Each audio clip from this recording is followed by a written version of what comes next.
یہ بہتان کیوں کھڑا کر دیا؟ کیوں اتنی کتابیں لکھی؟ کیوں یہ قصہ شروع کیا تکفیر کا اور جماعت غیر مسلم بنانے کا؟ تمہارا اپنا عقیدہ ہے، مسلمہ عقیدہ ہے کہ جو شخص بھی مسیح کے نام پر آئے گا وہ لازماً نبی اللہ ہوگا، پرانا آئے گا یا نیا آئے گا یہ ایک الگ بحث ہے۔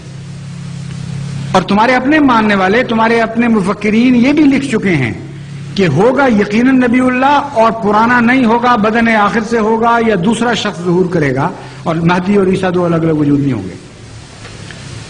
بس جہاں تک جماعت احمدیہ کا تعلق ہے یہ مسئلہ اتنا واضح، اتنا قطعی، قرآن اور حدیث کی روشنی میں ایسا ثابت شدہ کہ روز روشن کی طرح واضح اور کھلا کھلا ہے، کوئی بھی اس میں شک کی گنجائش نہیں، کوئی اندھیرا نہیں ہے اس کے اوپر۔ اور 100 سال سے تم ہم سے جھگڑے کر رہے ہو، اور 100 سال سے یک طرفہ جماعت کے اوپر ظلم پر ظلم کرتے چلے جا رہے ہو، اور آج بھی ان ظلموں سے باز نہیں آ رہے۔ ابھی آج ہی سندھ سے ایک اور اطلاع ملی ہے کہ پہلے سکھر کے امیر کے اوپر حملہ کیا گیا تھا، ان کو زخمی کیا گیا، اس سے پہلے وہاں ایک شہید کر دیے گئے تھے۔ اب نواب شاہ کے امیر کو آج صبح 11 بجے شہید کر دیا گیا۔ کیا اس طرح یہ مسئلے طے ہوں گے؟ ایک احمدی شہید کرو گے، 2 کرو گے، 4 کرو گے، 1000 کرو گے، جتنے چاہو شہید کرتے چلے جاؤ۔ ہم تو یہ جانتے ہیں کہ خدا تعالیٰ انہیں زندہ ہی قرار دیتا ہے اور زندہ ہی قرار دیتا رہے گا۔ تمہیں توفیق نہیں ہے کہ جسے خدا زندہ کرے تم اس کو مار سکو۔ ہاں، جسے خدا نے مار دیا ہے اس کو زندہ کرنے کی کوشش کر رہے ہو۔ تم اس بات میں بھی ناکام رہے ہو، اس میں بھی ناکام رہو گے، اور کبھی عیسیٰ کو زندہ نہیں کر سکو گے۔ اگر جماعت کو مارنا ہے تو 10 یا 100 یا 1000 آدمیوں کو مارنے سے جماعت نہیں مرے گی۔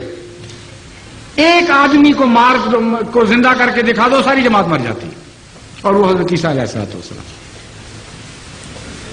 اتنا لمبا جھگڑا ہو گیا، 100 سال ہو گئے، دنیا کہیں سے کہیں پہنچ گئی، اور آج سے 100 سال پہلے، اس سے بھی پہلے سے تمہارے علماء یہ کہتے ہیں کہ تم بالکل تباہ حال ہو چکے ہو، اسلام کا نام و نشان تم میں باقی نہیں رہا۔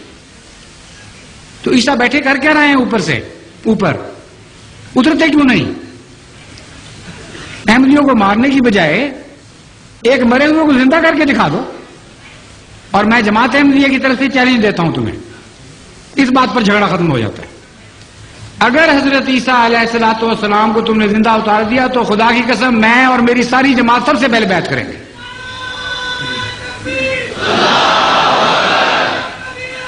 سب سے اول بیعت کریں گے، ہم پرانے عقیدوں سے توبہ کر لیں گے، اور عیسیٰ کے آگے بھی لڑیں گے اور پیچھے بھی لڑیں گے، اور دائیں بھی لڑیں گے اور بائیں بھی لڑیں گے۔ کیونکہ ہم تو ہاں کرنے والے، آمنا و صدقنا کہنے والوں میں شامل ہو چکے ہیں۔ لیکن یہ بھی میں تمہیں بتاتا ہوں کہ اگر تمہارا عیسیٰ، اگر وہ فرضی عیسیٰ جس کو تم پیش کر رہے ہو بفرض محال اگر زندہ آسمان پر بھی گیا ہے تو وہ اتر بھی جائے گا، تب بھی تم اس کی مخالفت کرو گے، تمہارے مقدر میں مخالفت لکھی گئی ہے۔ یہ جھگڑا کیوں طے نہیں کرتے اس طرح؟ کیوں دعائیں نہیں کرتے؟ کیوں خدا کے حضور ماتھے نہیں رگڑتے کہ بہت بڑا اختلاف ہو گیا، دنیا کہیں سے کہیں پہنچ گئی، اے خدا اس عیسیٰ کو بھیج۔ تم سے تو اس معاملے میں یہودی بہتر ہیں کہ آج تک دیوار گریا کے پاس جا کے سر پٹکتے ہیں اور کہتے ہیں کہ اے خدا اس مسیح کو بھیج، اس ایلیا کو بھیج جس کے بعد مسیح نے آنا تھا۔ تمہیں کوئی حسرت نہیں، کوئی درد نہیں تمہارے دل میں اسلام کی زندگی کا۔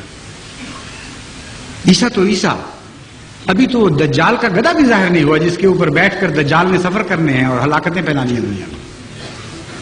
پھر کہ جا کر کہیں عیسیٰ علیہ السلام کی باری آنی ہے۔ کہانیوں میں بس رہے ہو، قصوں میں رہ رہے ہو، تمہارا کوئی بھی تعلق باقی نہیں رہا۔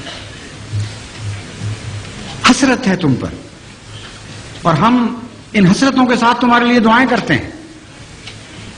میں اس خدا کی عزت و جلال کی قسم کھا کے کہتا ہوں جس کے ہاتھ میں میری جان اور تمام احمدیوں کی جان ہے، کہ اگر واقعتاً عیسیٰ زندہ ہے اور ہم جھوٹے ہیں تو ہم سب کو ہلاک کر دے اور نیست و نابود کر دے، مگر خدا کی قسم عیسیٰ مر چکا ہے اور اسلام زندہ ہے۔ آج اسلام کی زندگی تم سے ایک فدیہ چاہتی ہے، وہ کیا ہے؟ عیسیٰ کی موت۔ اس لیے عیسیٰ کو مرنے دو، اسی میں اسلام کی زندگی ہے۔ السلام علیکم ورحمۃ اللہ۔